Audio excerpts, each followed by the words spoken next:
बिहिया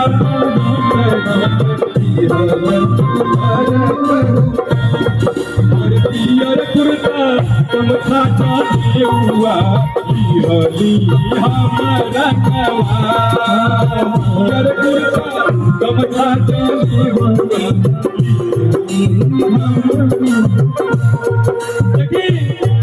मैया दरबार में जाए खातिर के तैयारी करते बाड़े सब सुनो बड़ी बदली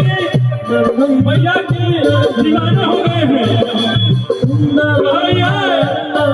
अलतानी हम पर बिया पहली बार खाती बा अलतानी